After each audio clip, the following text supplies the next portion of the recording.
যেতিয়া আপুনি এটা সমাধান বিচাৰে তেতিয়া সেইটোক বুজায় যে আপুনি হৃদয় খুলি আগবাঢ়িবলৈ সাজু, কিন্তু মন বন্ধ থাকিলে কোনো দিশৰ সতেই সোমাব নোৱাৰে। সমাধান সদায় মুক্ত মনতহে জন্মায়, বন্ধ মনত নহয়। চিন্তা যেতিয়া বিষাক্ত হয় তেতিয়া ভয়, নিজে নোপোৱাৰ আক্ষেপ, হেৰুৱাৰ ভাৱনা যেতিয়া মনত থাকে তেতিয়া মনে একো দিখাই নাপায়।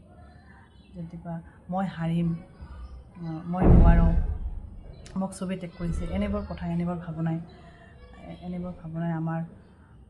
আমাৰ মনৰ ভিতৰত, আমাৰ হৃদয়ৰ পোহৰ নুমাই দিয়ে।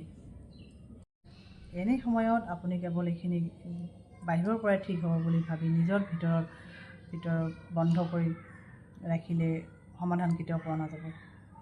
এই সময়টোতে ডিটক্সৰ দৰকাৰ। তেতিয়া আপুনি নিজৰ ভিতৰৰ কথা শুনক,